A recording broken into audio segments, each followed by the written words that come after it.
Donc petit retour après quelques semaines d'utilisation du vélo. J'espère que le son passe.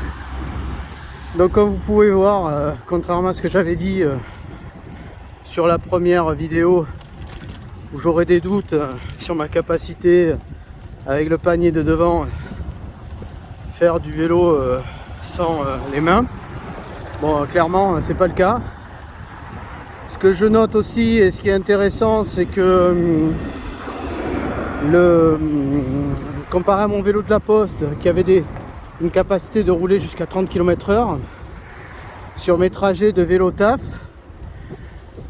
sur le vélo de la Poste en moyenne je tourne à 21-22 km/h de moyenne. Ce vélo là est limité à 25 km/h par le moteur et un peu plus avec l'enviolo. Ma moyenne avec ce vélo là sur les mêmes trajets est de 24 km/h, ce qui veut dire que j'ai gagné entre 2 et 3 km/h en moyenne de vitesse par rapport à mon vélo qui était beaucoup plus rapide, mais par contre qui accélérait moins. Donc en fait j'ai une plus grosse souplesse et finalement une vitesse de trajet plus forte, plus rapide avec ce nouveau vélo. Alors il faut mitiger, hein. C'est-à-dire que je suis pas certain qu'avoir 2 km/h en moyenne sur un trajet de demi-heure, ça change grand chose dans la réalité de la vie, quoi. Ouais, techniquement je vais être un peu plus lent, mais enfin c'est pas non plus terrible. Voilà, comme vous voyez, je passe les trottoirs sans problème. Les montées, c'est un régal. On se rend compte de rien du tout. Le vélo monte les côtes. J'avais des questions là-dessus, mais ça avale les côtes, il n'y a pas à dire. Entre le moteur et l'enviolo, tout s'équilibre. Et au niveau de la sensation de pédalage, on voit pas de différence. On continue à pédaler comme avant.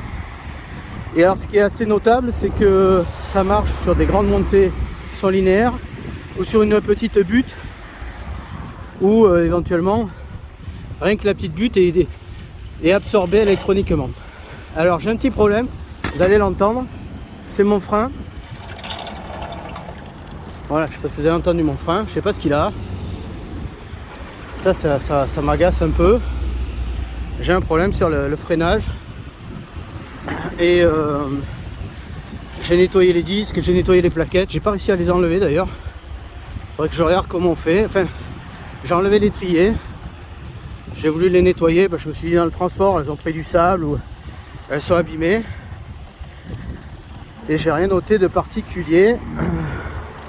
Je les ai nettoyés à l'acétone comme c'était indiqué sur un site de vélo.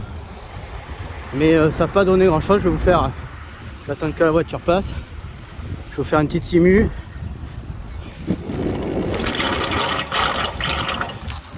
Voilà, c'est bien dégueulasse. Sur un vélo high-tech, ça fait un peu bricole. On a l'impression que je freine directement sur l'acier, quoi.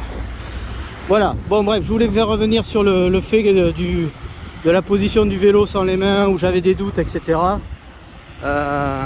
C'est une position par contre que j'utilise assez régulièrement sur les grandes lignes droites.